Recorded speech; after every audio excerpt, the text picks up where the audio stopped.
बार वो तड़प रही थी, ऐसे तड़प रही थी ना, बर्दाश्त नहीं हो रहा था। लेकिन मैंने उनको कहा मेरी बहन को देखो, मेरी बहन को देखो। वो डॉक्टर जो थी ना, उधर की बड़ी वाली, कहती है थप्पड़ मारूंगी मुंह के ऊपर। इतनी जोर से मेरे साथ उसने, बदतमीजी से मेरे साथ डॉक्टर ने बात की है, थप्पड़ मारूंगी मुंह पे अगर तुमने हमारे हॉस्पिटल की कोई बात बाहर जाके की। मैंने कहा मैंने तो धमकियां लगाएगी आप? हाँ जी, मुझे धमकी दी है उसने कि दफा हो जो यहाँ से, अपना हॉस्पिटल के बाहर नजर ना आना। कि ड्रिप का रिएक्शन हो गया, हाँ। लेकिन वहाँ पे कोई डॉक्टर मौजूद नहीं था? नहीं, कोई जो नहीं था, उसे कोई चेक कर भी नहीं सकता? था, कोई था ही नहीं। चीखे मार मार के उनको बुला रहे हैं, मेरी बहन को बचा लो, मेरी बहन को बचा लो। दुनिया इकट्ठी हुई थी उस कमरे में, लेकिन अपनी मर्जी से आए हैं, हम नहीं देख सकते ना, हमसे संभाला नहीं जा रहा। तो मैंने कहा नहीं संभाला जा रहा तो डॉक्टर मलिहा को खुद बुलाओ ना, वो कहाँ पे है। और डॉक्टर बिलाल कहता है इसको ना रोटी भी खिलाओ, शवारमा भी खिलाओ, बर्गर भी खिलाओ, ये ना अभी सही हो जाएगी। इसने कुछ खाया नहीं है, तुम्हारी अम्मी ने इसको कुछ खिलाया नहीं है। मैंने कहा अच्छा। कि उनके कातिल जो हैं ये डॉक्टर हैं, ये डॉक्टर मलिहा हैं, इनकी जो नर्सिस हैं वो हैं।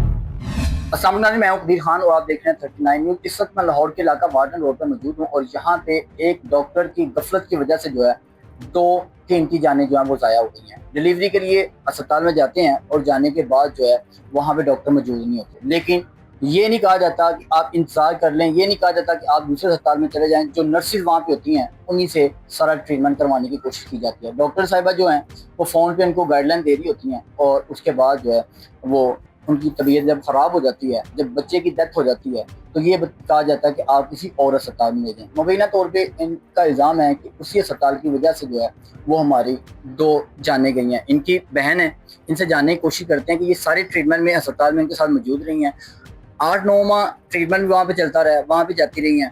और दूसरी बात ये है, अगर बात की जाए मरियम नवाज साहबा की, तो वो हेल्थ डिपार्टमेंट की बड़ी तारीफें करती हैं। वो ये कहती हैं कि हेल्थ डिपार्टमेंट बहुत अच्छा काम कर रहा है, अरबों रुपए का जो है वो उनको बजट दिया जाता है। लेकिन अगर कारकर्दगी की बात की जाए तो वो जीरो नजर आ रही है, सिफर नजर आ रही है। क्योंकि जगह जगह पे अताई डॉक्टर बैठे हुए हैं, जगह जगह पे नॉन रजिस्टर्ड अस्पताल जो है वो कायम है, जहाँ पे डॉक्टरों की बजाय जो है वो जलाद बैठे हुए हैं। वो सिर्फ पैसे देखते हैं और पैसों के पीछे लोगों की जानें ज़ाया कर देते हैं। इसी तरह का वक़ुआ वार्डन में एक अस्पताल में मौजूद है, जहाँ पे डॉक्टर मलिहा तारिक हैं। अपनी अगर उनकी हिस्ट्री की बात की जाए तो हिस्ट्री उन्होंने ऐसे लिखी हुई है कि शायद लाहौर में इनसे अच्छा कोई डॉक्टर नहीं है। यूएसए वगैरह से डिग्रियां हासिल की हैं, क्योंकि पंजाब में शायद पाकिस्तान में इनको कहीं पे एडमिशन नहीं मिला, तो वहाँ से जाके डिग्रियां लेके आई हैं और यहाँ पे लोगों की जानों के साथ खेल रही हैं।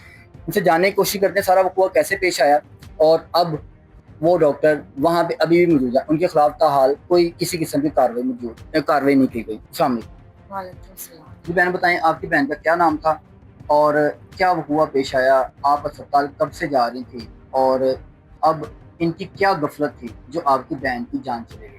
मेरी बहन का नाम जरका है जी और मैं हफ्ते को जब ये गई है ना ड्रिप लगवाने, जी तो उसके बाद मैं 6 बजे अपनी अम्मी के साथ गई हूँ। जी जब मैं वहाँ गई तो जरका की तबीयत खराब थी। जी फिर बाद में जरका को इन्होंने वो खाना कुछ खिलाया, इंजेक्शन लगाया, तो ये सही हो गई है। उसके बाद ना इन्होंने कहा ये सही हो गई है, तो इसको दोबारा उन्होंने लगा दिया। ठीक है, फिर लगाया तो फिर मैं ना उल्टियां करना शुरू हो गई थी ना, तो मैं ना टिश्यू लेने के लिए गई थी। इसके लिए टिश्यू लेके आई तो वहाँ पे पूरा स्टाफ जो था वो सारा नीचे आया हुआ था और लोग जो थे वो इकट्ठे हो गए थे कमरे में कि इनकी बच्ची को बचाओ, इनकी बच्ची को बचाओ। और जो स्टाफ था वो सारा नीचे था, कोई आ ही नहीं रहा था, किसी ने सुनी नहीं, हमारी बात ही नहीं सुनी।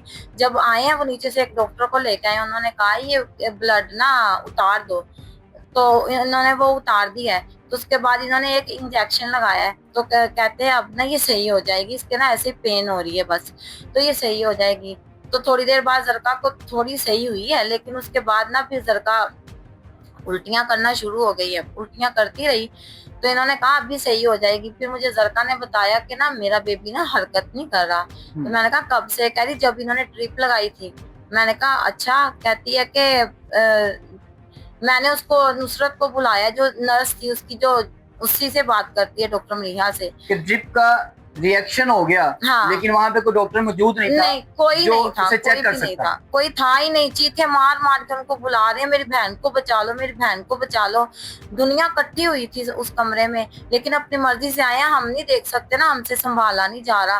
तो मैंने कहा नहीं संभाला जा रहा तो डॉक्टर मलिहा को खुद बुलाओ ना, वो कहाँ पे है, उसका पेशेंट है, उसने 9 माह इसको दवाई दी है, अब उसकी उसकी डिलीवरी का टाइम आया तो वो कहाँ चलेगी, आ क्यों नहीं रही, पैसे भी ले लिए तो फिर आ क्यों नहीं रही।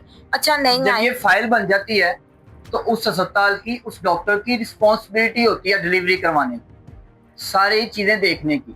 क्योंकि किसी भी अस्पताल में जाएंगे तो वो जब तक अपनी फाइल तैयार नहीं करेंगे, अपने टोटल टेस्ट वगैरह नहीं करवाएंगे, तब तक वो पेशेंट को एडमिट नहीं करते। और यही वजह बनी है कि जब इन्होंने हाथ खड़े कर दिए, इनसे बच्चे की डेथ हो गई, इन्होंने कहा किसी और अस्पताल में ले जाएं, तो ये जब किसी और अस्पताल में लेके गए हैं तो उनके पास कोई उनकी रिपोर्टें नहीं थी। उन्होंने पेशेंट को चेकअप करने से भी इनकार कर दिया कि अब केस आपका खराब हो चुका है, अब हमारे पास इतना टाइम नहीं है कि हम इसके टेस्ट वगैरह करवाएं।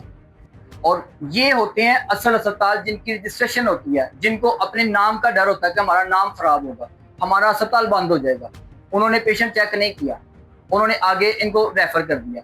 अगर वो भी इसी तरह का अस्पताल होता, डॉक्टर मलिहा तारिक जैसे अस्पताल बना के बैठी हुई हैं, तो वो भी फौरन इनको लाख 2 लाख की डिमांड करते और इनसे पैसे हथिया लेते। लेकिन उन्होंने इनको रखने से इनकार कर दिया। फिर ये सर्विस अस्पताल में गए, वहां पे क्या कुछ हुआ वो भी इनसे जानने की कोशिश करते हैं।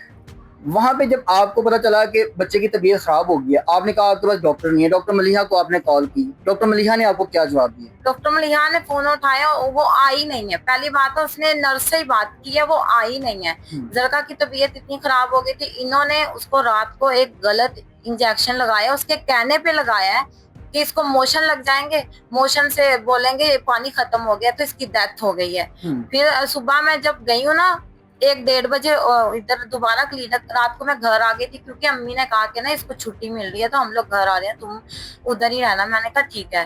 तो अम्मी ने फिर दोबारा, मैंने कहा अभी तक आए नहीं है अम्मी लोग, तो हम लोगों ने फोन किया तो अम्मी कह रही जरका की तबीयत ना ज्यादा खराब हो गई है तो ना हम छुट्टी नहीं दे रहे। तो सुबह हम लोग, तो फिर जब मैं सुबह 1:30 बजे गई हूँ वहां पे, तो अम्मी अब्बू को मैंने घर भेजा है। जरका की हालत खराब हुई है, वो नर्स नुसरत ने उसको ना फ्रूट केक खिला दिए, 2 जूस पिला दिए, फिर कहती इसको जैलियां खिलाओ, इसको लेस खिलाओ, इसको बिरयानी खिलाओ।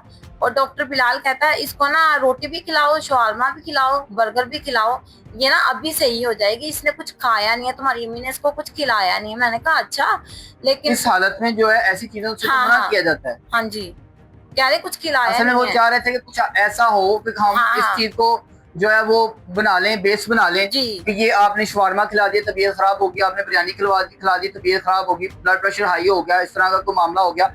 उसके बाद क्या हुआ फिर? उसके बाद जरका ने चीखें मारना शुरू कर दी। कहते हैं वो नुसरत जो नर्स है ना, उसको मैंने कहा मेरी बहन की तबीयत खराब हो गई है, आप किधर हो? वो आई है, कहती है अभी हो जाएगी सही जरका, अब तो मेरी प्यारी दोस्त हो ना, अब तो अभी सही हो जाओगी। जरका ने उसको बोला है मुझे पता नहीं क्या हो रहा है। फिर इसने चेक किया है तो इसका ना बीपी बिल्कुल 0 हो गया था। और इसने फिर नीचे से, वो एक डॉक्टर था, डॉक्टर आया ऊपर, उसने आके ना इसके कान में कहा है कि ये किसकी मरीज है? तो उसने कहा ये तो डॉक्टर मलिहा की मरीज है। तो उसने फिर मुझे कहा ये डॉक्टर मलिहा की मरीज है? मैंने कहा हाँ। तो फिर डॉक्टर ने कहा कि इसको ये कब से है? मैंने कहा कल इन्होंने ब्लड लगाया है तो उसकी वजह से इसको ऐसे हो गया है। तो वो डॉक्टर ने कहा कि डॉक्टर मलिहा नहीं आई थी? मैंने कहा नहीं, हमने फोन भी किए उसको, कितने फोन किए, एक बार भी नहीं वो आई ना। उसने फोन करके पूछा कि ये मेरी पेशेंट है, क्यों नहीं है मैं उसको देखूं जाके। मैंने उसको टाइम दिया, 20 तारीख का उसको टाइम दिया होता डिलीवरी का, और इसने नहीं, कुछ भी नहीं किया।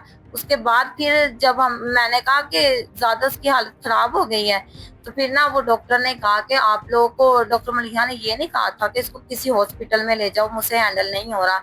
मैंने कहा नहीं। तो कह रहा डॉक्टर मलिहा ने तो आना ही नहीं है क्योंकि उसको पता है कि ये इसकी जरका की हालत ज्यादा खराब हो गई है, वो इसीलिए तो नहीं आ रही। आप लोग ऐसा करो इसको इत्तेफाक हॉस्पिटल ले जाओ। मैंने कहा इत्तेफाक में ले जाएं या फिर हमें कोई नजदीक बता दो। कहते फिर ऐसा करो एजाज ले जाओ। मैंने कहा ठीक है एजाज ले जाते हैं हम लोग। एजाज के लिए मैंने अपनी अम्मी को बताया है, हम लोग लेने एजाज निकले हैं वहां पे, मैं उसके साथ ही थी, अपनी बहन के साथ ही। एजाज गए हैं, उन्होंने कहा हमने भी इसको हाथ लगाना। और फिर हम वहां गए सर्विस हॉस्पिटल, उधर भी लेके गए हम लोग, उधर भी नर्सों ने नहीं देखा। 2 घंटे के बाद वो तड़प रही थी, ऐसे तड़प रही थी ना, बर्दाश्त नहीं हो रहा था। लेकिन मैंने उनको कहा मेरी बहन को देखो, मेरी बहन को देखो। वो डॉक्टर जो थी ना उधर की बड़ी वाली, उसने मुझे पता क्या कहा, कहती है थप्पड़ मारूंगी मुंह के ऊपर। इतनी जोर से मेरे साथ उसने बदतमीजी से मेरे साथ डॉक्टर ने बात की है, थप्पड़ मारूंगी मुंह पे अगर तुमने हमारे हॉस्पिटल की कोई बात बाहर जाके की। मैंने कहा मैंने तो तो धमकियां लगाएगी आप? हाँ जी, मुझे धमकी दी है उसने कि दफा हो जाओ यहाँ से, अब ना हॉस्पिटल के बाहर नजर ना आना। तो मैं बाहर चली गई हूँ और मेरी बहन वहां पे अकेली तड़प रही थी। बाद में फिर मेरी अम्मी गई है उधर, तो मैं ब्लड देने गई हूँ। उसने फिर मुझे कहा कहती दफा हो जाओ, क्यों आई हूँ यहाँ पे? तो फिर ये वो डॉक्टर हैं या जहाँ पे कुछ ऐसे बदमाशियां कर रहे हैं, जलाल करने हुए हैं?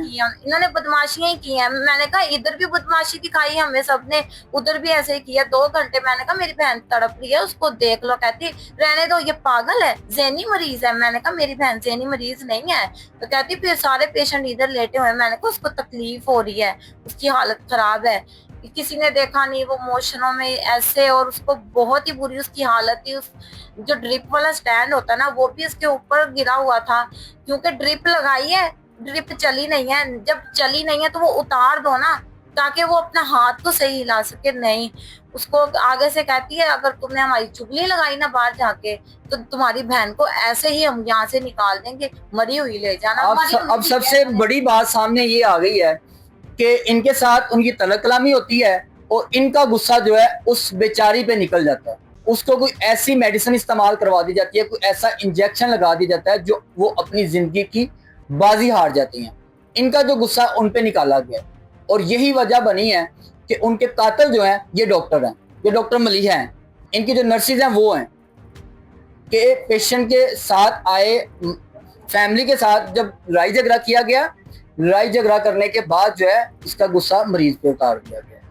और यही वजह है जो इनके मुताबिक इनका ये इल्ज़ाम है, मुबैना तौर पे ये इल्ज़ाम आयद किया जा रहा है कि मेरे साथ डॉक्टर मलिहा का झगड़ा होता है और उसी वजह से मेरी बहन को कोई गलत इंजेक्शन लगा के उसकी जान ली गई है। तो ये सीधी 302 का मुकदमा जो है डॉक्टर मलिहा के खिलाफ दर्ज होना चाहिए और ये अपील कर रहे हैं। इनकी बहन की भी जान गई है, बहन का जो बच्चा था उसकी भी जान गई है, 2 जानें ज़ाया हुई, लेकिन अस्पताल अभी भी वैसे ही चल रहा है। ये कारकर्दगी है हमारे हेल्थ डिपार्टमेंट की। वालदा मौजूद है, इनसे जानने की कोशिश करते हैं। माँ जी, बेटी की याद आ रही है? याद आती नहीं। तो कुछ नहीं किया अभी तक? अभी तक कोई डॉक्टर के खिलाफ कार्रवाई नहीं करवाई? आपको तो चाहिए था अब तक जाके डॉक्टर का सर फाड़ देती हैं आप, जिन्होंने आपकी बेटी की जान ले ली है। मैं तो उसको बेटी को देख लेता ना, नाले जो उसका मियाँ था ना, वो 2-3 दफा उधर ही बेहोश हो गया था। कि मियाँ इतनी मोहब्बत करते थे अपनी बीवी के साथ कि जब से ये वकूआ हुआ है, जब से उनकी बीवी की जान गई है, वो बार बार बेहोश हो रहे हैं। अगर उनके साथ उनकी बीवी की कोई बात करता है तो वो बेहोश हो जाते हैं। अभी भी अस्पताल में ले जाया गया है, अभी वो अस्पताल से वापस नहीं आए। उस दिन 4 दफा इनू लेके गया हॉस्पिटल, बेहोश होया 4 दफा इनू लेके गया जी। बेहोश होया, जो भी कोई गल करदा ना बेहोश होया। उधर भी 2 दफा बेहोश हो गया जी। पता नहीं कि मेरा नुकसान कितना किया इन्होंने। माँ जी, मरियम नवाज साहबा ये कहती हैं कि मैं खतून का बड़ा ख्याल रखती हूँ क्योंकि मैं खुद खतून हूँ और आपकी बेटी की जान चली गई है। क्या कहेंगी मरियम नवाज साहबा से? अभी कुछ देर कबल जो है वो एक हाईलैंड से फैमिली यहाँ पे आई, लड़की अगवा हुई और मरियम नवाज ने पूरे लाहौर की पुलिस को जो है वो तसल्लियाँ मचा दी कि फौरी उसे जो है बरामद करवाओ। 2 घंटों में उसको बरामद करवा लिया गया, SHO को सस्पेंड करवा दिया गया। ये है बाहर से कॉल आई है, लेकिन यहाँ पे लोगों की जानें जा रही हैं, यहाँ पे मरियम सो रही हैं, यहाँ पे मरियम नवाज साहबा को नजर नहीं आ रहा कि मेरी बेटियों के साथ, मेरी बहनों के साथ क्या कुछ हो रहा है। तो क्या कहेंगी मरियम नवाज साहबा से? मरियम नवाज की कर दिया कुछ भी नहीं कर दिया। गरीब बंदा जिहड़ा दे गया ओदा हिस्सा कर दिया ना, जेडी ज्यादा पार्टी भारी है ना ओदा साथ दे दिया। क्या कहने का मतलब है गरीब के लिए यहाँ पे कोई कानून नहीं है? कोई गरीबा साथ नहीं, केड़ा साथ दिता ना गरीबा ना जी। इहदे सामने किन्ने केस हो रहे ने जी, मरदे पे ने, इहनू कोई नहीं देखिया, कदी पूछया जी, इहनू कोई पता नहीं। बाहरों कोई काल दूसरे बड़े बंदे दी आई जांदी ते ओ इन्हां नू पता चल जांदा। गरीबां नू कदी पूछया की होण दा इन्हां नू, किस तरह होण दा? हॉस्पिटल जाके देखा क्लिनिक च की मारदे पे, किस तरह मारदे पे ने, कसाईयां तरह मारदे पे ने। उसने कभी किसी प्राइवेट क्लिनिक का, किसी प्राइवेट अस्पताल का दौरा नहीं किया। जब भी करती हैं सरकारी अस्पताल का दौरा करती हैं, वहाँ पे MS को सस्पेंड कर दिया, 2-4 अमले के लोगों को सस्पेंड कर दिया और बता दिया मैं बहुत एक्टिव हूँ, हेल्थ डिपार्टमेंट बहुत एक्टिव है। मैंने कभी देखी नहीं इधर आई दिया मरियम नवाज। अगर हेल्थ डिपार्टमेंट इतना अच्छा काम कर रहा हो, हमारे सरकारी अस्पताल इतने अच्छे हों, तो अवाम, हमारे लाहौर के शहरी किसी प्राइवेट अस्पताल में ना जाएं। और ये नून लीग का गढ़ है, यहाँ पे फैमिली सारी जो है नून लीग की यहाँ पे रहती है। और यहाँ पे अगर लाहौर में ये सूरत हाल है तो पंजाब का तो अल्लाह ही हाफिज है। पंजाब में जितनी मर्जी जाने जाती है, जो रिपोर्ट ही नहीं होती, ये चीजें रिपोर्ट हो जाती हैं क्योंकि लाहौर में मीडिया एक्टिव है, सोशल मीडिया का दौर है, लेकिन बाहर क्या कुछ हो रहा है इसका तो फिर अल्लाह ही हाफिज़ है। अगर यहाँ पे कोई कार्रवाई नहीं हो रही, माँ जी क्या होना चाहिए अस्पताल के साथ जिसने आपकी बेटी की जान ली है, डॉक्टर मलिहा के साथ, उनकी नर्सेज के साथ, स्टाफ के साथ क्या होना चाहिए? ਇਹਨਾਂ ਨਾਲ ਇਹੀ ਹੋਣਾ ਚਾਹੀਦਾ ਜੋ ਕਰਦੇ ਨੇ ਗਰੀਬਾਂ ਨਾਲ, ਇਹਨਾਂ ਨੂੰ ਮਾਫੀ ਨਹੀਂ ਹੋਣੀ ਚਾਹੀਦੀ, ਇਹਨਾਂ ਤੇ ਕੇਸ ਹੋਣੇ ਚਾਹੀਦੇ ਨੇ। आप इनके खिलाफ कार्रवाई करवाएंगी? ਕਾਰਵਾਈ ਕਰਾਂਗੇ, ਕਿਉਂ ਨਹੀਂ ਕਰਾਂਗੇ। ਇਹਨਾਂ ਦੇ ਖਿਲਾਫ ਕਾਰਵਾਈ ਹੋਏਗੀ ਜੀ ਤੇ ਪਹਿਲੇ ਕੋਈ ਕੇਸ ਰੱਖ ਲੈਂਦੇ ਨੇ, ਬਾਅਦ ਚ ਉਹਨਾਂ ਨੂੰ ਮਾਰ ਦਿੰਦੇ ਨੇ ਐਡ ਤੇ ਲਿਆ ਕੇ। ਇਹਨਾਂ ਨਾਲ ਇਹੀ ਹੋਣਾ ਚਾਹੀਦਾ ਨਾ, ਪੈਸੇ ਖਾ ਲੈਣੇ ਨੇ, ਗਰੀਬਾਂ ਨੂੰ ਨਾਲ ਚਲਾਏਦਾ, ਪੈਸੇ ਖਾ ਲੈਣੇ ਨੇ, ਜਦੋਂ ਐਂਡ ਹੁੰਦਾ ਤਾਂ ਉਦੋਂ ਮਾਰ ਦਿੰਦੇ ਨੇ। ਇਹਨਾਂ ਨਾਲ ਇਹੀ ਹੋਣਾ ਚਾਹੀਦਾ ਕਿ ਇਹਨਾਂ ਨੂੰ ਜੇਲ੍ਹ 'ਚ ਹੀ ਹੋਣਾ ਚਾਹੀਦਾ। अच्छा, जैसे ये माँ जी बता रही हैं कि पैसे खाए जाते हैं, ऐसे ही 3 रोज कबल जो था वो उनके बच्चे की जान चलेगी लेकिन उनसे पैसे लेते रहे। इसी तरह का पहला वाला वकूआ भी सेम ही था कि फरज अस्पताल में जो वकूआ पेश आया, उनकी डेथ हो चुकी थी लेकिन उनसे उसके बावजूद भी 50,000 रुपया टेस्टों का ले लिया गया, उसके बावजूद भी ट्रीटमेंट का 50,000 रुपया ले लिया गया। उस फैमिली को जब उन्होंने भी मेयो अस्पताल में वहां पे गए हैं तो मेयो अस्पताल वालों ने बताया इनकी डेथ तो कब की हो चुकी है, लेकिन अस्पताल का अमला पैसों की खातर जाने भी ले रहा है और फैमिली को बता भी नहीं रहा। मरने के बाद भी जो है वो मुर्दों के भी पैसे खाए जा रहे हैं, उनकी जानों के पैसे खाए जा रहे हैं। मेरी बहन आप मुझे बता रही थी कि इससे पहले भी यहाँ पे काफी वकूए रूनमा हुए हैं, इनके ऊपर FIRs भी हुई हैं, लेकिन क्या इतना बाअसर माफिया ये कि इनके खिलाफ कोई कार्रवाई नहीं होती? ये अभी तक कोई सेटअप ये बंद नहीं हुआ, अभी भी ये ऐसे चल रहा है? जिस दिन सरका को हम यहाँ से लेके गए थे ना, एक केस उस दिन खत्म हुआ था और 2 केस एक उधर हो गए थे, इसके ऊपर FIR दर्ज 2 हुई थी। इनके ऊपर कोई एक्शन लेता ही नहीं है, इसीलिए तो इधर बैठी हुई है। 2 साल पहले भी इसने ऐसे किया था, वो भी माँ बच्चे की जान गई थी, तब भी ये लोगों ने तोड़फोड़ की थी। क्लिनिक थोड़ी देर के लिए बंद हो गया, दोबारा ये खुल गया। इसको कोई मुकम्मल तौर पे कुछ कहता नहीं है ना, इसलिए ये सर पे चढ़ गई है। इसको कोई पूछे, अब इसकी कोई अपनी बहन बेटी की ऐसे जान जाए ना, फिर इसको तकलीफ होगी। अपनी नहीं है ना इसकी, इसने ऐसे इसीलिए ऐसे किया है। अल्लाह ताला ने इसलिए डॉक्टर बनाया है कि दूसरों की बेटियों को ऐसे मारो। ये आपकी बहन की पहला बच्चा था जी। आपने सारी बात सुनी है कि पहला उनका बच्चा था और वो भी जो है वो दुनिया पे अपनी आंखें खोल के दुनिया को ना देख सका, और ये हेल्थ डिपार्टमेंट की जो कारकर्दगी है उस पर सवालिया निशान है कि हेल्थ डिपार्टमेंट कर क्या रहा है। अब देखते हैं इनके खिलाफ कोई महकमाना कार्रवाई होती है या ऐसे ही लोगों की जानें ज़ाया होती जाएंगी। सिर्फ सर ने मेजबान कदीर खान को देखी इजाज़त कराने के बाद।